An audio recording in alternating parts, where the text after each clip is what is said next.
achawam thungambanibuko ado aina siktat padai phagre ado dakta le hore ado miyam ngase ki video sidi mamang ki video ga manadaba video ne hai tare ado duna ai disclaimer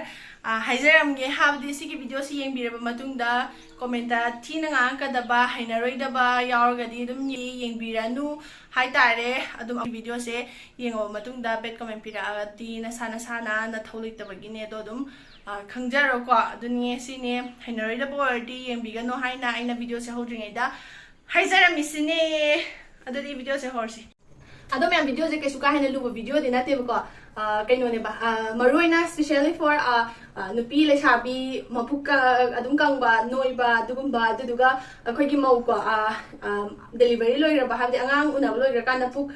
thiba do hanjalo yada ba khota ba dugumba da adum kai dare kana ba video oini na khalle ko dugumba video ne ko ai samaksu angang ama lerga poibanina awaba do adum khange ko adum puka kangba gi nungai da ba habdi fana hai sabne ba koi adum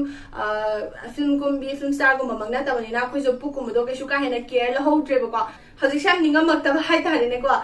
care la ho loja hora ma di ko ga nga dor ga ne ko admai dum khale ado upai leite di leisani ngai gi fibam do admai na di hanjal odi adre ko ai ju isa je adum yam ne yang kang ba ne ko pregnant oi kan ado pregnant oi de gi wanglang ne noi khai ga smai na dum lei jine handa ba ngam da ko adum pregnant oi kan da di 55 kg je ai normal weight ne ko habdi adum saru sayang budi chawe ai gi height ko height ta 5.6 le ba gi su he na weight to adum mi pipa mi da budi yam weight ama budi oi re ko ado ai gi ne di 55 se normal weight ne ko adu duga hoji kan je ai gi weight che kya le hai kan da 65 le ba hai tare 65 je sidagi handap suwang wam dreb ko pregnant oiraga tha mapung pharpa do dunga na di 76 kum ler me ko adu du ka hojik sina 65 dagi handap ngam dre puksu kang jalo ya dre pukse ge hai tare pregnant oi ki bagi maril jat ki bagi handala pura dum tholaga dum la don la ai horan dum ke no tor ke firu thak dum ulagi ko adu du gi da makta aina sizina bane ko sizina iba ado mayam dum kana ge dana dum share dog zar ko nim ko hadi fake ngak tane aina ke no hai kan tu size figure je hojik smaina book se smaina sichal laga laitra to size ai gi figure smaina ga lai je ko ana le sanga de book de am sile khushi dam jade ko imana bina book to su tang chawa ga haire ko do hojik kan di yadre ko ado size to smaina lai je se kai kai size nai no hab do dum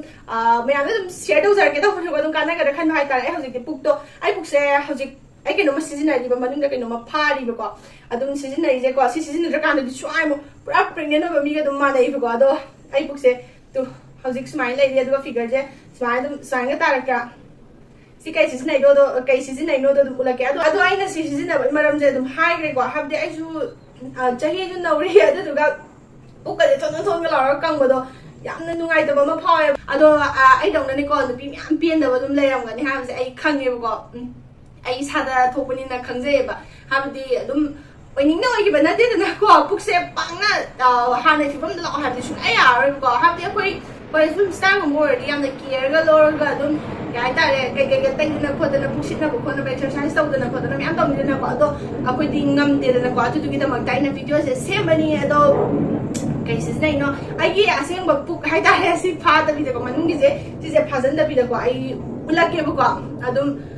kai tare me amna kana ga da bor ga di pa ma ga di sigi poche adum misho da su dum yaw ui ba ai gi di ta sing har ba da second hand laser pa ne do ai kai bono do uchara ke me ai gi figure sem uchara okay dus de lai sine tu pregnant no mandro sine puk se marin jat ki bagi smile na kam phar ga sai se chala pa di marin jat ki bagi thon da jing do adu ne ko si je adu si kamai phado no ai khang de ai si je phado ju man de adu duna adu ga makta season na bane mo ko yam thina khenam le to figure je lo mak sai ai chau tho ga ne ko aduna hoji ki season na bane ko ai na season na ai yang kan dum kan nei khang bodo kan nei khang bai di dum kitang do ju ka hai da puk se smai na phone bele ko kitang do ju smai no ju season bagi ha ju smai na kitang ta san mai ta to ko han ha puka season yang wai hoji ki phaw da nung ju nungai bane ko hakchang de khwang kut ke yam nungai ba do phazan gi bagi khwang na ko ba kem da lai tam ne ko nungai season da ulake drinks season 20 season 9 me am season ne ko ꯃꯔꯤ ꯌꯥꯎꯔꯝꯃꯦꯕ ꯍꯥꯏꯕꯗꯤ ꯃꯥꯒꯤ ꯐꯨꯔꯤꯠ ꯑꯣꯏꯖꯥꯠꯅꯦꯕꯀꯣ ꯃꯔꯤ ꯃꯌꯥꯝ ꯑꯩꯅ ꯀꯛꯊꯠꯈꯤꯕꯅꯦꯕ ꯁꯨꯃꯥꯏꯅ ꯌꯥꯝ ꯊꯤꯔꯦ ꯎꯕꯗꯗꯤ ꯑꯩꯅ ꯀꯛꯊꯠꯈꯤꯕꯅꯦ ꯁꯨꯃꯥꯏꯅ ꯆꯤꯡꯈꯠꯂꯗꯤꯅꯦꯀꯣ ꯑꯩꯉꯣꯟꯗ ꯌꯥꯝꯅ ꯄꯤꯛꯄꯗꯣ ꯍꯥꯏꯕꯗꯤ ꯌꯥꯝꯅ ꯐꯤꯕꯝ ꯆꯥꯗꯦꯕꯀꯣ ꯑꯗꯨꯒꯤꯗꯃꯛꯇ ꯑꯩꯅ ꯀꯛꯊꯠꯈꯤꯕꯅꯦꯕꯀꯣ ꯁꯤꯁꯤꯅꯦ ꯁꯤꯗ ꯀꯨꯗꯥꯝ ꯃꯌꯥꯝ ꯄꯥꯟꯕꯗꯣ ꯍꯥꯏꯇꯥꯔꯦ ꯀꯨꯗꯥꯝ ꯅꯠꯇꯦ ꯀꯔꯤ ꯀꯣꯆꯤ ꯃꯌꯥꯝ ꯁꯨꯃꯥꯏꯅ ꯀꯣꯆꯤ ꯃꯌꯥꯝ ꯄꯥꯟꯗꯣꯏꯅꯦ ꯁꯤ ꯀꯣꯆꯤ ꯃꯌꯥꯝꯁꯦ ꯐꯥꯖꯤꯜꯂꯀꯥꯟꯗꯅꯦ ꯀꯩꯅꯣ ꯇꯧꯔꯛꯇꯣꯏꯁꯦ ꯑꯗꯨꯗꯨꯒ ꯅꯠꯇꯦ ꯁꯨꯃꯥꯏꯅ ꯐꯥꯀꯥꯟꯗꯅꯦꯕ ꯁꯤ ꯑꯅꯤꯁꯤꯅ ꯄꯨꯛꯁꯤꯗ ꯂꯣꯏꯅꯃꯛ ꯂꯥꯛꯁꯟꯈ꯭ꯔꯅꯤꯀꯣ ꯑꯗꯨꯗꯨꯒ ꯁꯤꯗ ꯌꯥꯎꯔꯤꯁꯦ ꯁꯤ ꯑꯅꯤꯁꯤꯅ ꯀꯩꯅꯣ ꯇꯧꯔꯤꯕ ꯈ꯭ꯋꯥꯡꯁꯦ ꯁꯨꯃꯥꯏꯅ ꯂꯥꯛꯇꯣꯏꯅꯦꯕ ꯁꯨꯃꯥꯏꯅ ꯀꯩ ꯍꯥꯏꯇꯥꯔꯦ ꯁꯨꯃꯥꯏꯅ ꯂꯥꯛꯄꯗꯣ ꯑꯗꯨꯗ ꯃꯇꯦꯡ ꯇꯧꯋꯦ ꯍꯥꯏꯇꯥꯔꯦ ꯁꯤꯁꯤꯅꯦ ꯑꯩꯅ ꯁꯤꯖꯤꯟꯅꯩꯁꯦ ꯃꯌꯥꯝ ꯁꯤꯁꯦ ꯑꯩꯅꯅꯦꯀꯣ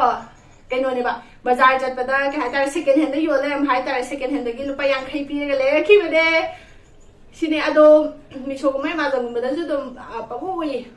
yon male ba do ID second hand gi ta seng na ha seng seng ha da second hand gi lupai yang khai pi ga le ki bane ado aina anapa gum ba je dum nong phado sening ba du gi da makta sigum ba je phajan daga di yengo sigi smai na mi ma smai chalu ri am tu ko chadra ne ko smai ga to pukka je aduna tu ku chai adu ge thawina si je ai sijina ga dum sigum ga set kana dum mina Kasi ko le kaya nga dum ha as angang pok tu mal e figure tu di angang macam yaw ne like the man jade ka har pa siya ko adu tu kita magdai no yam da share daw zabane adu ne sis ne dudi